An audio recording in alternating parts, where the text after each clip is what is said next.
My 13-year-old acts like a puppy again. Almost overnight, she's a different dog. Perfect poops. When people switch their dog's food to the farmer's dog, the effects can seem like magic. But there's no magic involved. It's simply real meat and vegetables with all the nutrients dogs need, instead of highly processed pellets. No tricks, just smarter, healthier pet food delivered in packs portioned for your dog. It's amazing what real food can do. Get 50% off your first order at thefarmersdog.com/nomagicfifty. My 13-year-old acts like a puppy again. Almost overnight, she's a different dog. Perfect poops. When people switch their dog's food to the farmer's dog, the effects can seem like magic. But there's no magic involved. It's simply real meat and vegetables with all the nutrients dogs need, instead of highly processed pellets. No tricks, just smarter, healthier pet food delivered in packs portioned for your dog. It's amazing what real food can do. Get 50% off your first order at thefarmersdog.com/nomagicfifty. I'm Tim Fitzgerald at GoPowerCat.com. And I'm Michael Swain of Fog.net. This is a replay of WIBW show The Drive. Here's this week's episode on the 24/7 Sports Podcast Network. Good evening, Wildcat and Jayhawk fans, and welcome to The Drive, sponsored by Briggs Auto Group. I'm Tim Fitzgerald at GoPowerCat.com. The man across the studio from me is Mr. Michael Swain of Fog.net. How you doing, my friend? I'm doing well. Fitz, I'm looking around. No balloons, no flowers. It's my birthday. I thought we were friends. I didn't know that. Happy 21st birthday, Michael. Oh, not quite that young. Yep. You can interact with us on social media at facebook.com/The Drive Show, on Twitter at The Drive 13. And of course, answer our weekly poll question and make your game predictions on our Twitter page. And remember, if you ever miss an episode of The Drive, you can listen to an audio-only version that will appear each Monday morning in the form of a podcast at both GoPowerCat.com and Fog.net. And if you ever want to co-host, just tell me it's your birthday. I'll bring you right in. We will start things off with our 2-minute drill. The first segment of the 2-minute drill sponsored by Vanderbilt's Your Work Boot Center. Alrighty, Fitz. Well, Kansas State went into Baylor on Saturday, needing a win to stay in the Big 12 title chase. And backup quarterback Will Howard got the job done for an injured Adrian Martinez and powered the Wildcats to a 31-13 victory. Fitz, just how good were the Wildcats on Saturday? Well, they were really good. I mean, that's a pretty decent Baylor team, a Baylor team that was coming off road wins at Tech and at Oklahoma. So we knew that they were playing better football, and it looked good for Baylor starting the game. They got a stop, and they marched down the field against Kansas State, and then threw an interception, Kobe Savage with a big play. And then Will Howard came in pretty early in this game once Adrian Martinez went down and started orchestrating drive after drive. And this wasn't the Will Howard that we'd seen in his 2 prior appearances this season, where he made a lot of big explosive plays with the offense. These were long drives that just kind of took the Cats down the field and dominate time of possession at 38 minutes. And really kind of kept that Baylor offense cooling on the sidelines as K-State's defense got to rest. Will Howard has turned into one heck of a quarterback, and it is absolutely amazing to watch. It's really great for the kid, but it's really good for Chris Kleiman's Wildcats, because we don't know the status of Adrian Martinez as we record this Sunday night, but he might be out at least another week and maybe longer. We will see. We'll find out more as this week progresses at GoPowerCat.com. But overall, this was a complete team performance. In fact, I had something up at GoPowerCat stating this was just perfect textbook complementary football. The offense made the defense better, and the defense made the offense better, and special teams held up its end of the bargain. And when K-State plays like that, we've now seen Will Howard in 2 games in which they just completely dominated good football teams. 48-0 over Oklahoma State, now 31-3 over Baylor. But the defense, Michael, have held 3 different Big 12 football programs without a touchdown this season. And that is really hard to do in this conference that is so filled with offense. It is, and Will Howard's been so impressive. The rising tide lifts all boats, and he's been so much more dynamic than Adrian Martinez. Super impressive stuff from him. Yeah, I mean, it reminds me of Jalen Daniels. When the quarterback's that good, even the defense gets better because of it. Well, Michael, KU was unable to win games in back-to-back weeks, falling on Saturday to Texas Tech 43-28. What happened to the Jayhawks in Lubbock? Well, you just talked about complimentary football for Kansas State. It was the exact opposite of that for Kansas on Saturday. You look at each phase of the game for Kansas, played okay in stretches, but they never played in sync. The offense started the game a little bit slow. 7 points to the first few drives, a missed field goal from Jacob Borchilla kind of flipped the momentum of the game, and KU's defense allowed 4 scores on 4 straight drives. But then, right before half, KU has an opportunity to pull it within 3 points going into the break. Jason Bean throws an interception. 1 play later, a 30-plus yard gain puts Texas Tech in a position to extend its lead to 6 points at the half. And then coming out of halftime, all of a sudden, KU has the ball again. And then they drive the field, and then there's another missed kick from Jacob Borchilla. And for me, the common theme here is Jason Bean. Obviously, he's played really well for Kansas, played probably his best game of his career against Oklahoma State last week. A lot of mistakes from him. The interception before the half. There's a time where he ran out of bounds and took a sack that put KU in a 3rd and long. He threw the ball to Devin Neal, who was well behind the line of scrimmage, and it stalled KU's drive right before Jacob Borchilla missed the field goal. For so long this season, KU's played complementary football.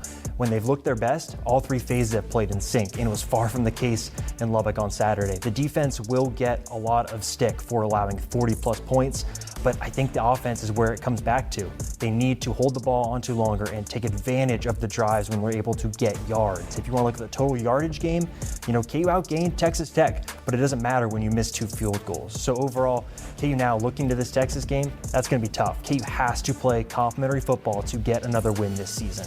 What do you think, Fitz? What's Jalen Daniels' status at this point? They need him back if they want to finish strong. They do need him back, and Lance Lapple probably gave the clearest update he's given so far on him, saying that he's close to a return. We'll have to see if that's coming back against Texas. How fitting would that be if Daniels comes back against Texas, the team that he beat last season when he took over for Bean? It'd be kind of fitting almost a year later. Yeah, what's interesting is K-State is on the cusp of making it to the Big 12 title game. If they win at West Virginia and Kansas beats Texas, K-State locks that up.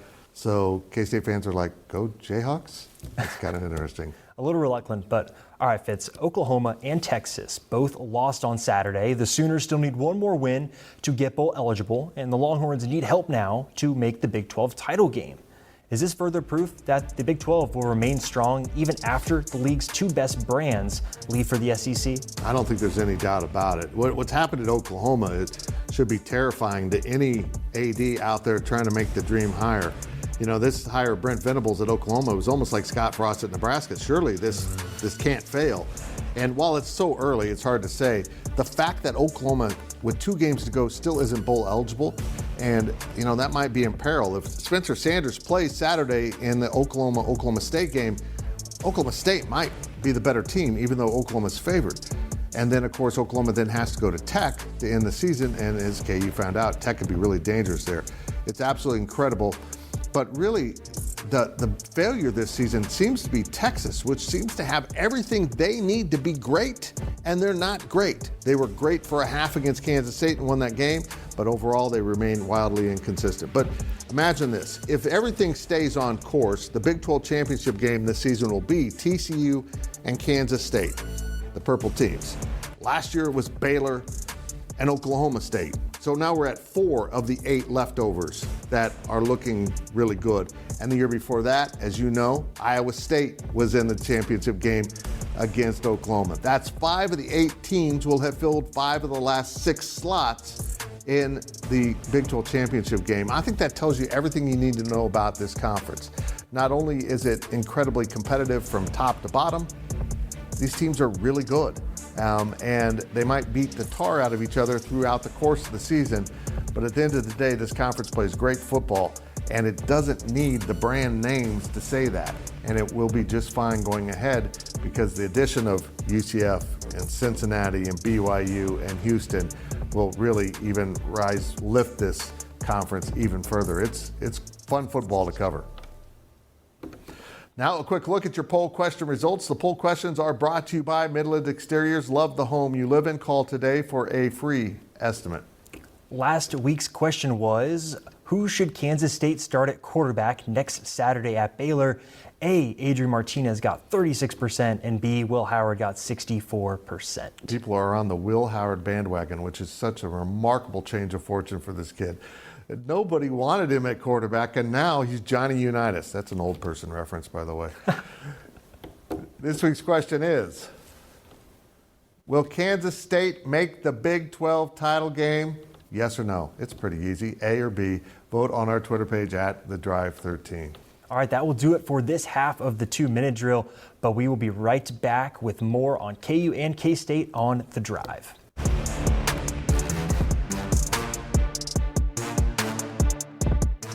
With LinkedIn Jobs, we tap into a network of more than 1 billion professionals to help you find quality professionals quickly and easily for any role you need. Marketing wizards? Found them. Software engineers? Found. That project manager I could never seem to hire? And found. LinkedIn Jobs quickly matches your roles with candidates with the right skills and experience. In fact, 86% of small businesses get a qualified candidate within 24 hours. Post your first job for free and get started at linkedin.com/decide. That's linkedin.com/decide. Terms and conditions apply.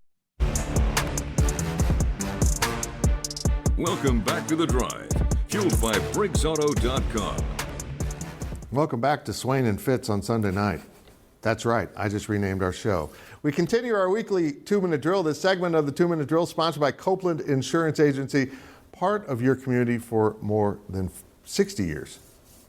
All right, Fitz, K-State basketball took an early road trip to play Cal on Friday and left with the victory.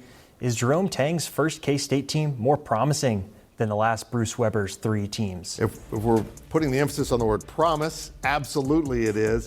We'll see how good they pan out to be, but I'm telling you what, Michael, this team is fun.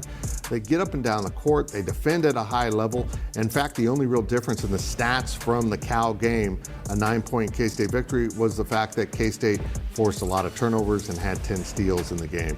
So really it was defense that led the way, but they're also really entertaining in the open court. And they opened the season with a home victory over Texas Rio Grande Valley, coached by former K-State assistant Matt Figger, a friend of mine. It was good to see him. And ironically, Cal is coached by former K-State assistant Mark Fox. Just by chance that happened. This team has players. This team has better athletes. This team has so many pieces that we haven't seen K-State have in a very long time. And I'll even put that up against the Big 12 championship teams in terms of just raw ability and maybe a ceiling that is hard to match. This team isn't going to finish last in the Big 12. I don't know who will, but if this team does, this conference is absolutely loaded.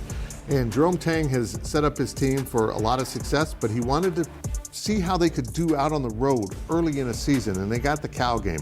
But Cal isn't very good. This isn't like a notable resume win, but it's just a nice step for a new program and a roster with 11 out of 13 new players. To go out on the road and get a win like this says they're in a pretty good place, but it also showed what this team is about in terms of its growth and development. They built a 20-point lead with 17 minutes left and then squandered that down to 1. And they had to rally, and then obviously it was Marquise Noel, the veteran point guard who's back, one of the 2 returners that kind of led the way in that. Now Marquise didn't have a great overall game, but when the time was, the game was on the line, Marquise rose up, and so did some other guys. Fun basketball at Bramlage this season. I'll love to see how many fans start showing up for these games. Well, Kansas basketball is set to take on Duke in the Champions Classic on Tuesday. What are your expectations, Michael? It's going to be an ugly game and a really big test for where Kansas is at 3 games into the season. I think you look at those first 2 games last week, it's hard to take a bunch out of those. Omaha, not a great team. North Dakota State, I thought might challenge KU's front court. That didn't happen. Really slow-moving team. So this Duke team is going to test KU's athleticism on the outside. And for Jalen Wilson, who you see on your screen right now, huge test for him. He's going to go up against some really good wings that Duke has. A ton of 5-star talent, high athleticism, high caliber players. But for me, the front court is where things stand with KU. Those are my questions. Is Jalen Wilson an All-American or is he an All-Big 12 player? Those are 2 different levels for him. You look at the center position, you're playing KJ Adams, a 6'7", hyper-athletic big man, but he's not a post guy, can't really shoot, and is a decent passer. So can he stay on the floor against a Duke team that's going to play a 7-footer? If not, Ernest Uday, where is he at in his development? He's been the second big man off the bench. He's looked pretty good against North Dakota State, but how does he look against, again, hyper-athletic big men that Duke have? For me, the front court is just the big issue I have with this team going into the season. How is that going to look when they play against equal talent? It's hard to take anything from those first 2 games of the season. And when you look at the backcourt, I'm excited to see someone like Grady Dick go up against those high-powered freshmen. Obviously, Dick has gotten off to a great start in his KU career and has been super high-powered scorer, really good athleticism. Excited to see him. But overall, this is going to be a really, really big test for Kansas and to see where they're at as a collective. A lot of new faces, a lot of new players stepping into new roles, and it's going to be a big challenge to see, again, where that development is at, where are these young players at. Bobby Pettiford has really stood out early on. Can he do it off the bench against Roach from Duke? You know, you look at Dwan Harris. Can he continue to play high-level defense? Kevin McCullough, is his shot going to start to fall? I have so many questions about this team heading into this specific matchup that maybe we aren't going to learn more about this team for another month or so. Anything you're looking for, Fitz? You know what? I'm fascinated by this team because the best Bill Self teams has a significant post presence. Someone either on the defensive end, typically, or the offensive end, like last year, that can really make things happen, and they just don't seem to have that. They're going to have to find a way to manufacture that maybe, or someone's going to have to really step up. Well, now we step out of bounds, and Out of Bounds is brought to you by Darris Corner Market. We love local, and we are local for you. All right, Fitz. My former Iowa State Cyclones are now 1-6 in Big 12 play and 4-6 overall. Is Matt Campbell still an attractive coaching candidate for bigger jobs in Iowa State like he continues to be linked to? Or do you think, is there other hot candidate names that you have your eye on? Yeah, it's what's interesting is, Campbell was the guy. I mean, he got linked to every job. I think he settled into Ames for the long run. You covered Iowa State for a while. You probably would agree with that. I think he is going to just put down roots and stay in Ames, which is great for the Big 12. It's great for Iowa State.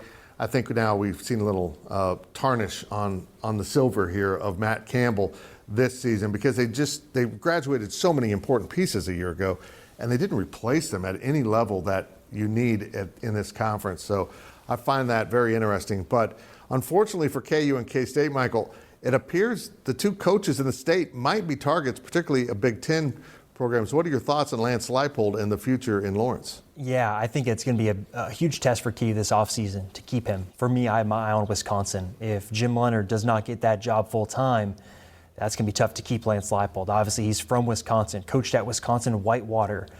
Big money is going to be thrown at him this offseason. And from my perspective, I don't see Lance Leipold as someone that's going to go out and make a money grab. But those big jobs don't come so often. You look at Matt Campbell, right, passing up bigger jobs, and all of a sudden he's now at Iowa State for the foreseeable future, and those big jobs may not come calling for him again. Lance Leipold is a lot older than Matt Campbell, so it's going to be a big challenge for KU to keep him.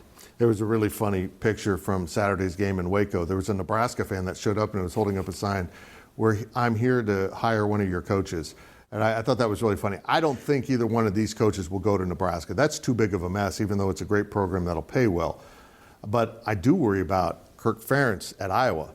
We got Chris Kleiman, an Iowa guy, and if you saw him react to beating Iowa State, you understand how important it is for him to have a win over Iowa State. He's an Iowa guy at heart, even though he came from North Dakota State. I don't think he'll go either.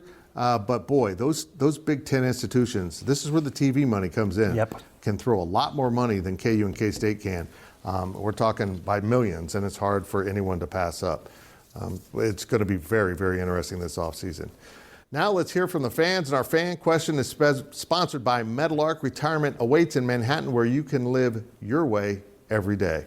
All right, Fitz, I think this came from your burner account, but our fan question this week is, Fitz, please tell me Will Howard will start at quarterback for my Wildcats for the rest of the season. This is from Lynn in Manhattan. Yeah, going into the Texas game, I was fine with Adrian Martinez getting the start for Kansas State. He had been the starter, he had played well, and he was relatively healthy. Now, a lot of fans want to wonder if Will Howard had started, if they'd beaten Texas. You can't do that. We don't know. But obviously, after Will went out against Baylor, stepped on the field, and lit it up again, you got to roll with Will Howard. You got to stop talking about a red shirt. And no matter whether Adrian is healthy or not, it probably needs to be Will Howard's job. You cannot deny what he's done on the field has been pretty darn impressive. It's exactly like Jalen Daniels at KU too, right? The redshirt decision, see where KU's at this year. It could be worth looking at. Well, remember to ask us your questions on our Facebook page and on Twitter at The Drive 13. When we return, we will look at our predictions here on The Drive.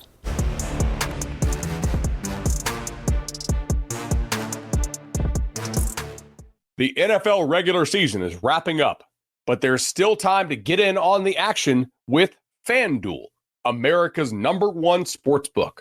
Right now, new customers get $150 in bonus bets guaranteed when you place a $5 bet. That's $150 in bonus bets, win or lose. The app is so easy to use, and there are so many different ways to bet, like live same-game parlays. Find bets in the new Explore tab. Make a parlay in the Parlay Hub, the best way to find popular parlays, and more. So visit FanDuel.com/247 and make your first bet a layup. FanDuel, official partner of the NFL. Must be 21 plus and present in Arizona, Colorado, Connecticut, Iowa, Illinois, Indiana, Kansas, Kentucky, Louisiana, permitted parishes only, Massachusetts, Maryland, Michigan, New Jersey, New York, Ohio, Pennsylvania, Tennessee, Virginia, West Virginia, or Wyoming. FanDuel is offering online sports wagering in Kansas under an agreement with Kansas Star Casino, LLC. First online real money wager only. $10 first deposit required. Bonus issued as non-withdrawable bonus bets that expire 7 days after receipt. Restrictions apply. See terms at sportsbook.fanduel.com. Gambling problem? Call 1-800-GAMBLER or visit fanduel.com/RG in Colorado, Iowa, Michigan, New Jersey, Ohio, Pennsylvania, Illinois, Kentucky, Tennessee, and Virginia. Call 1-800-NEXT-STEP or text NEXT STEP to 53342 in Arizona, 1-888-789-7777, or visit ccpg.org/chat in Connecticut, 1-800-9-WITH-IT in Indiana, 1-800-522-4700, or visit ksgamblinghelp.com in Kansas, 1-877-770-STOP in Louisiana. Visit mdgamblinghelp.org in Maryland. Visit 1-800-GAMBLER.net in West Virginia, or call 1-800-522-4700 in Wyoming. Hope is here. Visit gamblinghelplinema.org or call 800-327-5050 for 24/7 support in Massachusetts, or call 1-877-8-HOPE-NY or text HOPE-NY in New York, or visit oasas.ny.gov/gambling. Standard text messaging rates apply. Sports betting is void in Georgia, Hawaii, Utah, and other states where prohibited. Welcome back to The Drive, fueled by BriggsAuto.com. Well, it's time to head down the home stretch of this week's show, and now let's take a look at our predictions. And predictions are brought to you by Kites and Kites Aggieville Draft House, meeting your friends at Kites and the Draft House since 1954. Remember to make your weekly predictions on our Twitter page at The Drive 13. And let's look at last week's results. The viewers went 2-1. I went 3-0, and Michael went 0-3. Michael, I appreciate it, but you don't need to kiss up that much. I mean, it's helpful. It makes me feel good that you wanted me to win. And look, I needed the help. I'm still 2 games behind you guys, but you can pick winners from here on out, okay? I'll do my best. I'm just trying to be a generous person on their first show. It's on now. It was though. beautiful. It's an emotional moment for me to go 3-0. Let's get going with our next week's picks, and we start with Texas at Kansas. Kansas somehow, this is an actual line, is plus 9.5 at home against Texas. That seems like a lot of points, particularly in this series. And as unpredictable as Texas is, you say, give me Kansas plus 9.5. Yeah. For me, I look at it, Texas going north in the winter. It's going to be 33 degrees in Lawrence. I'm not sure if the Longhorns are going to like the cold weather. And also, KU at home, 4-1, is going to play in a lot of one-score games at home. And it should be a lot of atmosphere, send off the seniors in the right way. Give me Kansas. I think KU is going to win this game, but something tells me Texas is going to rise up and play a Texas game. Like they're going to show themselves. I'll take Texas. I don't even know why. I have no explanation for that. I like my chances better. Yeah, all right. I do too. Next is Kansas State at West Virginia. K-State is minus 7.5. It's a crazy line considering West Virginia just beat Oklahoma. Oklahoma was minus 8 in Morgantown and they won. I'll take K-State. I think they're locked in now. They see the finish line ahead of them. Give me West Virginia. They showed enough against Oklahoma, and they'll run the ball and keep the ball and make it a one-score game, and I'll cover 7.5. Even if K-State wins by 7, you win. And our last game of the week is TCU at Baylor. TCU is only a 3.5-point favorite on the road at Baylor. You say TCU's coming off a big win, man. I like TCU, though. I think they're legit. Yeah. And I wonder about Baylor. I just wonder. You look at playing K-State, physical team. Can they bounce back after a loss? And I'd look at TCU. Man, they're fun to watch. They are explosive outside of the time they played Texas. And they're just a really, really good team. I'm voting for chaos and picking Baylor.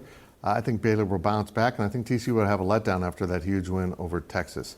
Again, make your picks on our Twitter page at The Drive 13. It's now time for our On the Clock segment. On the Clock is sponsored by Carpet One, by local for a strong local community. And we start with Mr. Michael Swain of fog.net. Really quickly, I want to hit on Grady Dick. I think he's going to have the best freshman season of anyone since Andrew Wiggins. And if the season debut against Omaha was any hint, his 23 points were the most of any freshman in well over a decade under Bill Self. The most points since Xavier Henry, the most made field goals since the 1980s. This guy can score a lot of points. And I think we're going to see some big time performances from him this season. And I think he's going to be one of the hated players in the Big 12, following in the footsteps of Christian Brown. Yeah, he's a heck of a basketball player. Well, here it is. Here's what K-State needs to do to play in the Big 12 title game against TCU. Win 2 games. That's it. Because of Texas losing, K-State is now in the driver's seat for that second spot. And in fact, as I mentioned earlier, if K-State wins and Kansas beats Texas, which owns the tiebreaker on K-State, K-State's in, despite having to beat or play KU the week after Thanksgiving, the Saturday after Thanksgiving. It's really remarkable what Chris Klieman has done, and it's remarkable how this team's persisted. Even after bad performances like they had against Texas, they turn around and play really well. They lose to Tulane, they beat Oklahoma. It's happened all season long. These Wildcats are pretty pesky, particularly with Will Howard at quarterback. That's it for this week's edition of The Drive. We will see you next week right here and all week on social media. With Blue Link Plus, you can access your Hyundai Tucson Limited remotely. Doors unlocked, temperature set, lost car found. There it is. Get complimentary class-leading Blue Link Plus. Call 562-314-4603 for complete details.